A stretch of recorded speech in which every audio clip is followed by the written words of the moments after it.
मालेगावमध्ये विधानसभा निवडणुकीचा प्रचाराच्या दरम्यान वोट जिहाद फंडिंग घोटाळा उघडकीस आणला होता।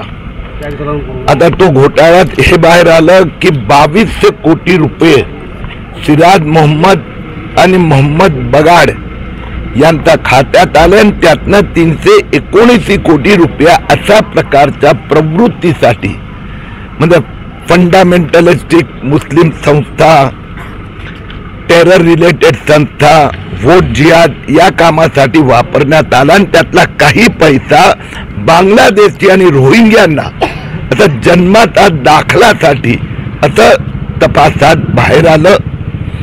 मालेगावमध्ये मला आणखीन त्यावेळी गोष्ट लक्षात आली आणि त्याचा मग पाठपुरावा केला की मालेगावमध्ये शेवटच्या 4 महिन्यात 2024चा 900 लोकांना जन्माचा दाखले देण्यात आले आणि या 900 पैकी 99% मुस्लिम। त्याची मग चीरपाड केल्यावर लक्षात आले की खूप मोठं षडयंत्र आहे। वर्तमानपत्रात जाहिराती द्यावे लागतात, त्या जाहिरातीमुळे अंजनगावचा एका कार्यकर्त्याने ही गोष्ट आमच्या लक्षात 10 दिवसापूर्वी आणून दिली आणि त्यात मग आपण पाहिलं काल मुख्यमंत्री देवेंद्र फडणवीस यांनी सांगितलं अंजनगाव 1,60,000 तहसील, 60,000 ची नगरपालिका, त्यात 20,000 मुस्लिम आणि 14चे अर्ज आले आहे।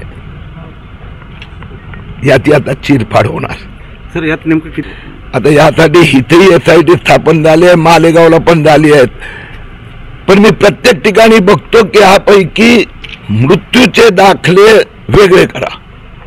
घरी ज्यांचा मृत्यू झाली हातात पण जन्माचे दाखले ते अर्ज बघितले तर 98% बांगलादेशी रोहिंग्या मुस्लिम आहे।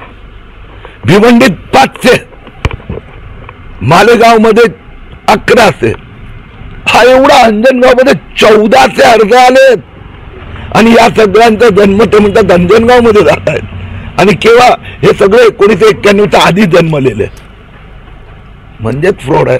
एक शेवटचा प्रश्न विचारतो, निवडणुकीचा जरी हे बाकीचा हा मुद्दा बाजूला ठेवला तर राष्ट्रीय सुरक्षेच्या दृष्टीने हा फार महत्त्वाचा मुद्दा आहे।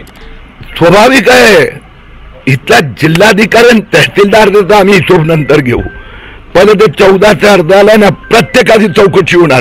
तुझा जन्म केव्हा झाला, मग तुझा आईचा कुठे झाला, वडिलांचा कुठे झाला, भावाचा कुठे झाला, आणि आतापर्यंत काय 60 वर्षाचा माणूस, 40 वर्षाचा माणूस, परिवारातले 4 लोक, आतापर्यंत म्हणजे हे सगळे बांगलादेशी रोहिंग्यांना बस मध्ये भरून आम्ही बांगलादेश पाठवणार।